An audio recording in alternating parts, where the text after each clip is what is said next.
Hello and welcome to County Report This Week. I'm Lorna Virgili and thank you for joining us. Coming up in the next half hour, the county will be getting $25 million as part of a settlement with a contractor who performed work at the Silver Spring Transit Center.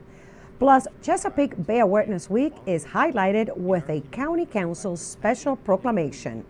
And later, it was an epic evening in Silver Spring celebrating local journalists.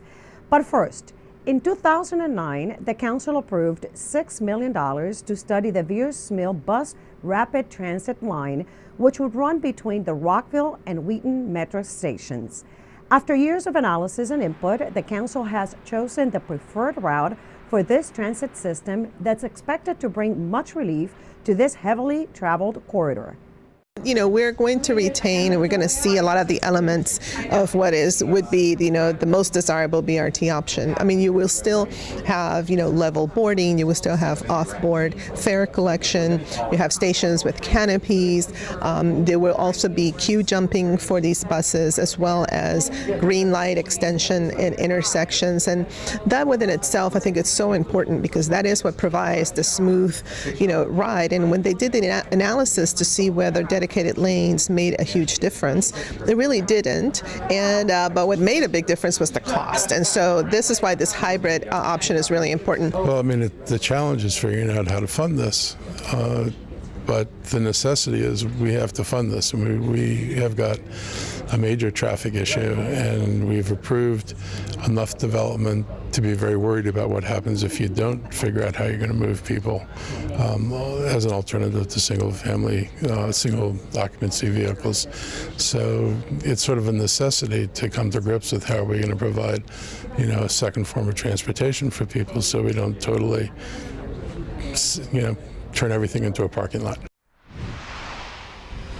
The county has settled a lawsuit to recover taxpayer costs related to the repair and remediation of the Silver Spring Transit Center.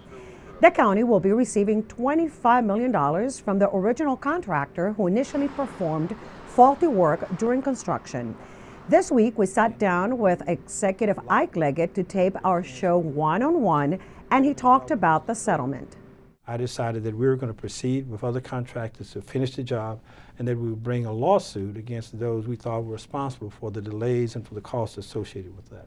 Well, we had a case that we had a tremendous amount of challenge with in terms of the cost, the damages, and ultimately, as we got very deep into the case, we realized that there was an offer on the table that would accomplish about 90% of what we had in actual costs, that we were not likely to get accelerated damages that we've talked about before. The transit center was completed 5 years late and at $47 million over budget. Project developers, including Parsons Breckenhoff and Folger Pratt, mishandled the engineering and design of the project.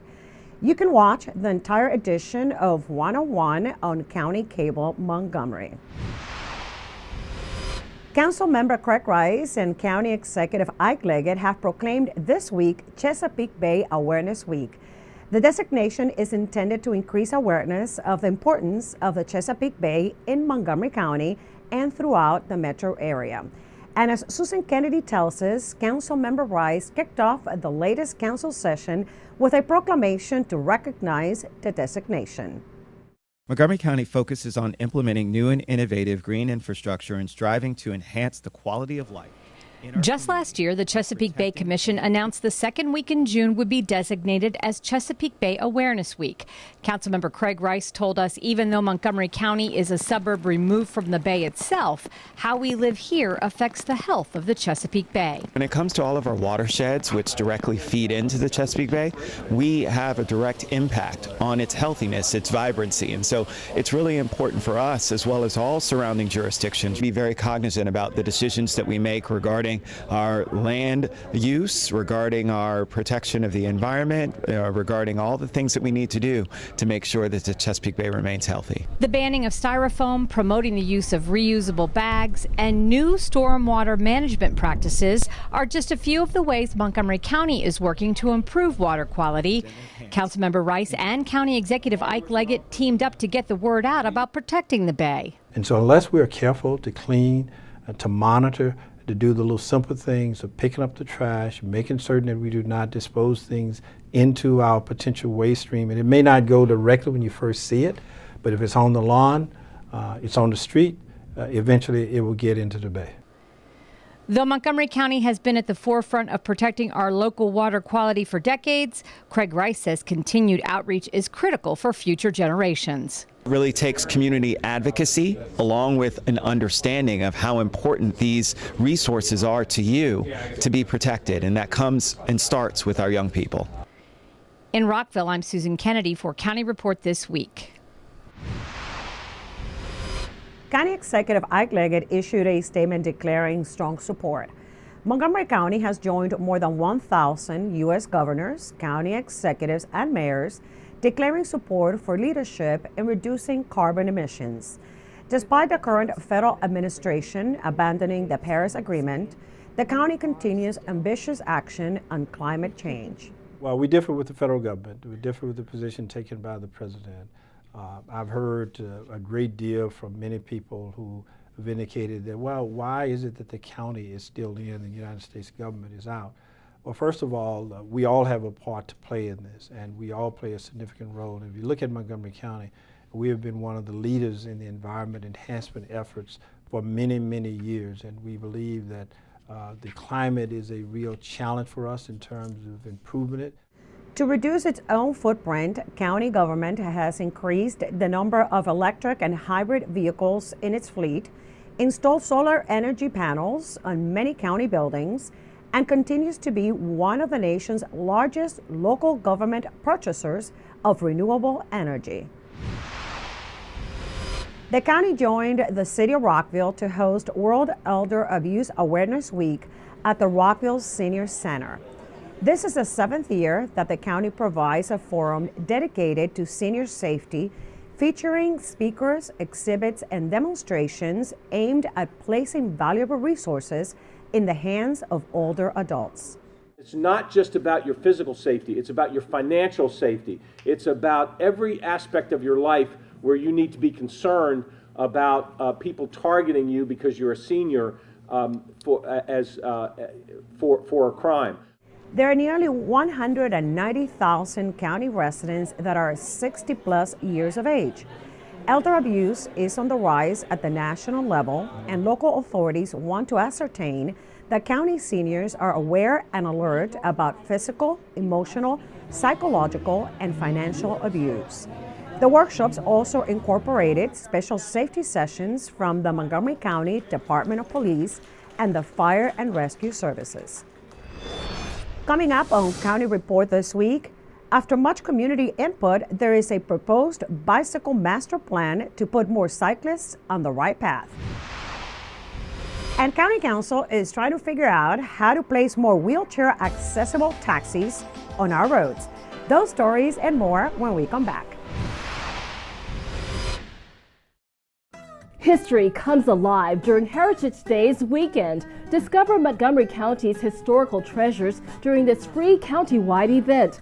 The two-day festival offers visitors an opportunity to sample numerous sites representing the history, culture, and natural beauty of Montgomery County. So join us for Heritage Days all over Montgomery County. For more information, call 301-515-0753 or go to heritagemontgomery.org. So, I'm kind of new here, but I've noticed a trend. My human does this funny thing where she goes around and gets all my toys, and then she hides them in that basket by the door. It's like, hello, that's where you put it last time. You were the worst at hide and go seek. Did you know there are more than 10,000 county government phone numbers? But there's only one number you need to remember for non-emergency calls, 311. MC311 is Montgomery County government's online telephone information system. Need information? Have a problem or complaint? Trying to locate a county government facility? Call 311. The call center is open Monday through Friday, 7 a.m. to 7 p.m. The website is available 24 hours a day, 7 days a week. Welcome back to County Report This Week. I'm Lorna Virgili. Rockville Economic Development Incorporated already celebrated an important milestone recently. Rockville 11's Tony Playa has a story. Rockville has gained the reputation as a city that attracts businesses from around the world. And that's in part to the efforts of Rockville Economic Development Incorporated, or REDI. Since 1997, REDI has played a big role in helping businesses small and large call Rockville home. Fast forward to 2017, and REDI is celebrating a milestone of 20 years of economic success. Well, some of the great projects that REDI has been involved with over the last 20 years include, for instance, working on the Town Center Master Plan, securing an incubator in downtown Rockville. So we have the Rockville Innovation Center. More recently, certainly the creation of the Rockville incentive programs that we adopted last year through Mayor and Council, and really just some of the great businesses that we've seen move here and thrive here have been some of the great successes for us. REDI's commitment to Rockville's economic growth through businesses will last for many years to come. We are out and about in the community, and often it's word of mouth and referral from some of the other companies that we worked with. We also have great relationships with the commercial real estate community. So when brokers are working with new companies and bringing them into their space, they will often refer them to us. And then we take it from there and help them with a variety of resources. For more information on Rockville Economic Development Incorporated, you can call 301-315-8096 or check out their website at rockvilleready.org. For County Report This Week, I'm Tony Playa. For the past year, many of us have felt the effects of the Metro Safe Track maintenance program. But it's not quite over yet for Montgomery County. There will be one more week of inconvenience. Starting on June 17th through the 25th, the red line between Shady Grove and Twinbrook will shut down. Two stations, Shady Grove and Rockville, will be closed. The rail service will be replaced with free shuttle buses. To get all the info about what is expected from search number 16, go to montgomerykountymd.gov/safetrack. Also beginning June 25th, ride-on bus fares are going up to keep consistent with rates approved by WMATA. For most riders, it'll cost now either $1.50 or $2 to ride the bus. To see the fare changes for all riders, go to rideonbus.com or call 311. Montgomery Planning's Bicycle Master Plan has been in the works for the last 2 years. After many community meetings, bike rides, and the chance to give comments through online maps, there is an innovative bike plan.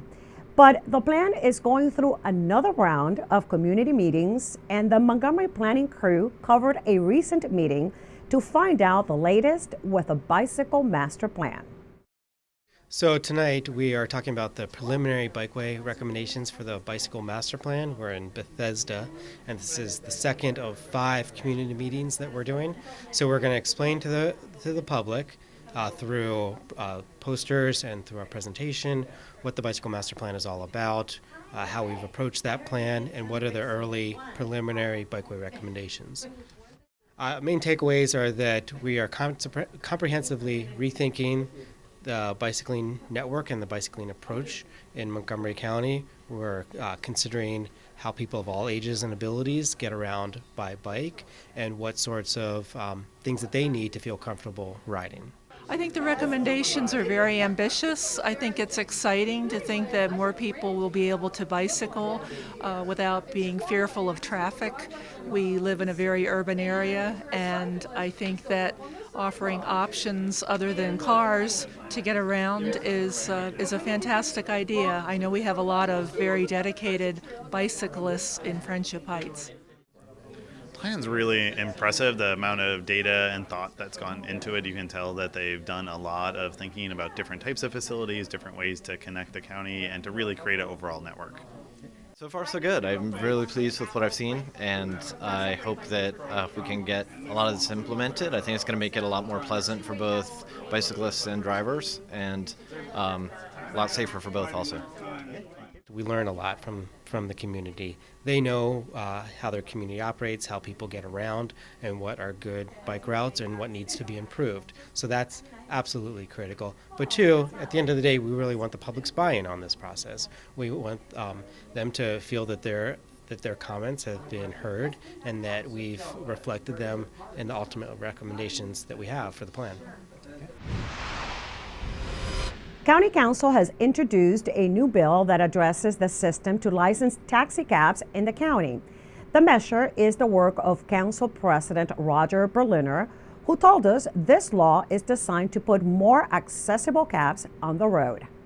We fought real hard in our county to make sure that we take care of those wheelchair accessible citizens of ours who have not been served well. And we said we're going to get more wheelchair accessible vehicles on the road. And so it took a little longer for that to happen. The Council of Governments has played a positive role. Regency Cabs has played a positive role. We have a co-op that's played a positive role. And now they're ready to roll. But the law ended for them being able to get new licenses. So we're just extending the time for them to get on the road. Coming up on County Report this week, it was an epic night at the Fillmore Silver Spring as local journalists were honored for their years covering news in the DMV. Plus, Montgomery College shows off new entrance signs in 2 of its campuses. Stay with us. County Report this week. We'll be right back.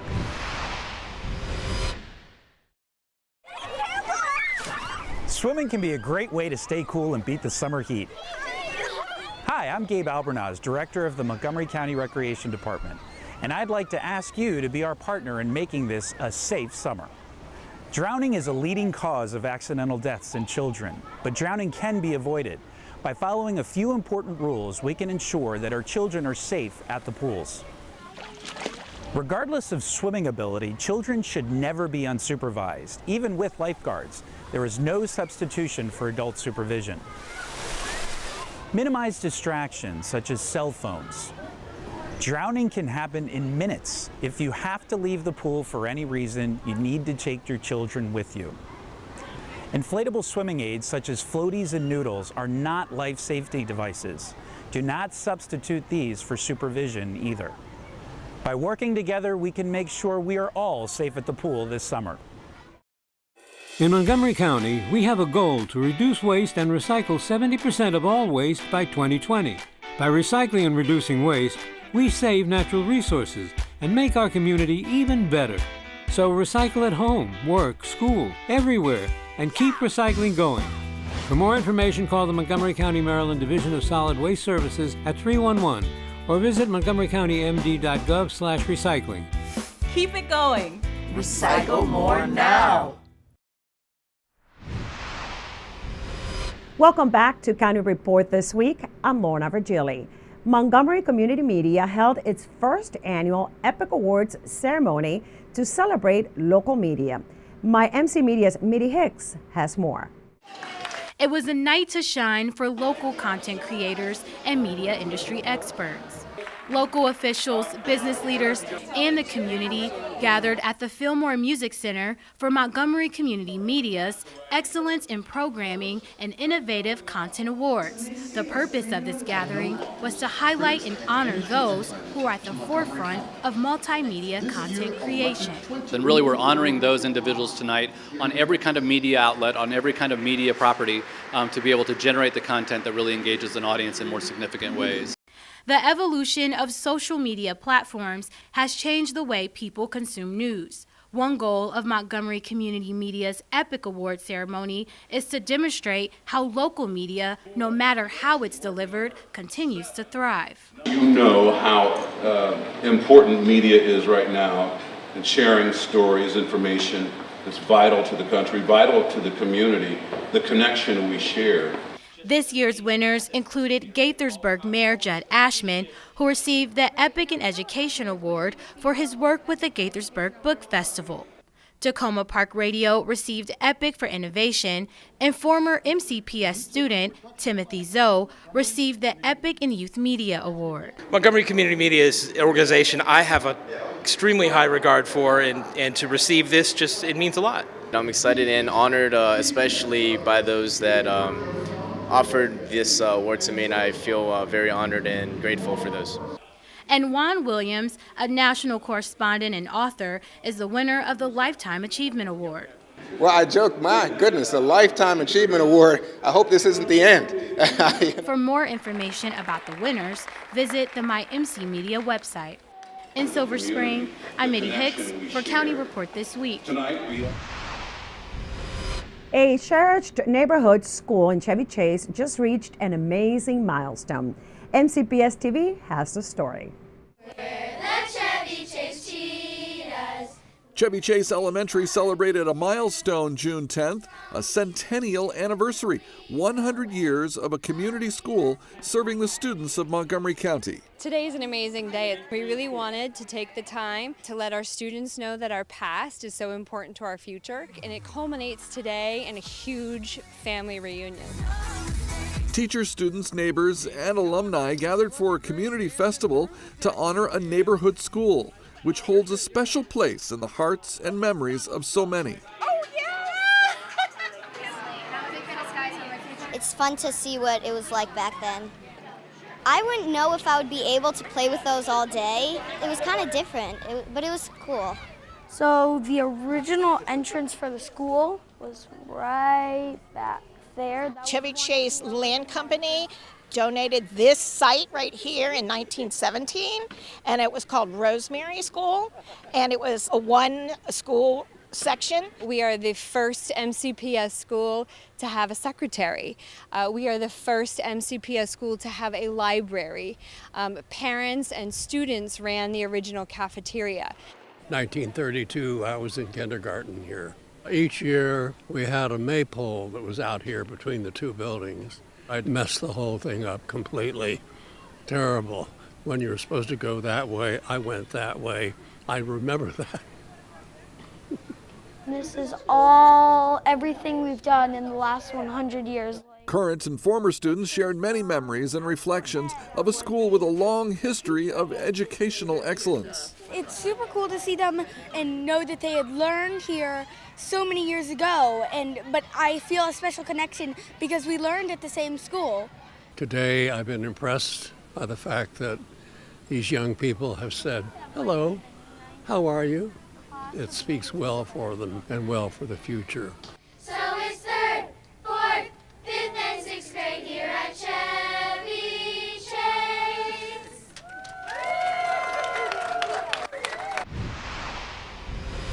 Montgomery College's campus entrances are getting facelifts. Montgomery College Television's Joseph Thompson reports on the new look at MC. If you've driven past Montgomery College's Germantown or Rockville campuses lately, you might have seen something different. New signage at the campus entrances. The signage, which has been in planning since 2008, is now becoming a reality.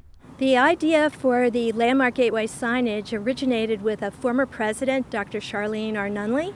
The image of the Landmark Gateway signage was to convey a one college theme across all 3 campuses. The new signage features the words Montgomery College spelled out in stainless steel letters sitting atop a stone wall, and a metallic sign bearing the campus name. Surrounding the signs are landscaped plants and foliage. And the most striking feature is the new Watchfire LEDs, which we can now use to convey important messages to the greater community. The new gateway signage provides a good first impression of the college without large upkeep costs. I think they're highly beneficial. First, makes it much easier to find our campus. Second, it beautifies the whole area because it's a lovely set of landscaping as well as new signage. It beautifies the campus, is low maintenance from a facilities perspective, and is very welcoming. Though the Tacoma Park Silver Spring campus gateway signage is still awaiting funding, the Germantown and Rockville campus gateways were completed just in time for MC's 2017 commencement ceremony, much to the pleasure of the graduates. They were taking selfies and pictures of themselves because they now had a place where they could get a really great picture. So I was thrilled to see that because it's so important for them as well. Montgomery College's current students are also impressed with the new Landmark Gateway signage. I think that the signage is beautiful, it's welcoming. I think the signs look really nice. I think they look classy and modern. I actually thought I was going to a university when I saw it. It's a great way to kind of up the game of this college. Reporting from Montgomery College's Rockville campus, I'm Joseph Thompson. Coming up next on County Report This Week, One of the county's top directors retires. The search for a new director of libraries will be underway. Plus, Heritage Montgomery Annual Celebration is coming up. Stay tuned, we'll be right back.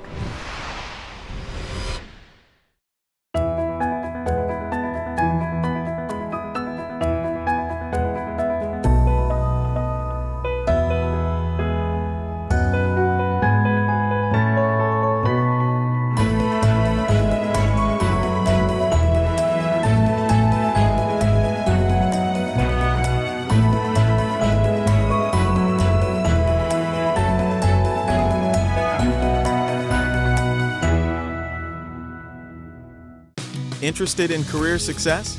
Get to Montgomery College and we'll get you going. You can earn an associate's degree in only 2 years. With 3 campuses, award-winning faculty, and multiple online learning opportunities, Montgomery College will empower you to set your course and succeed. Want to pursue a bachelor's degree? If you start at MC, you can save 1/3 on total tuition costs of a 4-year program. Apply today.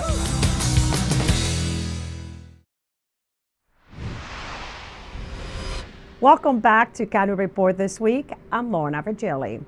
If you're looking for something fun to do in late June, then we have just the event for you. It's Heritage Montgomery's annual celebration. The countywide festival takes place on June 24th and 25th. Visitors will be able to discover venues from Bethesda to Clarksburg and everywhere in between. During CCM's show, Seniors Today, we got a glimpse of what to expect. We have over 40 sites, parks and museums from large to small, open all over the county. Wow. With lots of stuff to do. This year is special not only because it's our 20th, but because we're rolling out a project that Heritage Montgomery has been working on for the last year, which is the African American Heritage Foodways of Montgomery County. And so that cookbook will be available for sale, the revenues going back into some of the historic communities to help preserve things. Most sites have special programming, a lot of kids' activities, crafts, games, scavenger hunts. Some specifically on Saturday, some on Sunday. Yes, and there's a map in the brochure and a list of the sites and what is offered at those sites. Check out more about Heritage Days weekend on their website. One of our county's directors retires after 37 years of service and 12 years as the director of public libraries. Parker Hamilton will be retiring and moving back home south to Alabama. Under Parker's leadership, our county libraries were able to survive some tough times during the Great Recession, when budgets had to be cut to the bone without sacrificing quality, hours, or customer service. With Parker at the helm, county libraries received 19 National Association of Counties awards and innovation awards from the Urban Libraries Council, including the 2016 Top Innovation Award. As the county executive said it himself, she will be missed. Great luck in your retirement, Parker. And now it's time to meet our pet of the week. Kathy Stanhope joins us from the Montgomery County Animal Services and Adoption Center with more. Kathy? This is Betty. Betty came in as a stray, and she is just an adorable Jack Russell Terrier mix. As someone just said to me, she looks like Phyllis Diller, and she really does. She's all love, she's all personality, and she's looking for a good home, and she sure is cute. Please give us a call at 240-773-5900 or learn more about Betty on the website at montgomerycountymd.gov/ASD. And with that, we close this edition of County Report this week. Remember to like us on Facebook and to join us again at this time every week for a look at what's going on inside Montgomery County. We leave you today with images from the Rockville Community Day hosted by the Rockville Chamber of Commerce. I'm Lorna Virgili, and thank you for watching.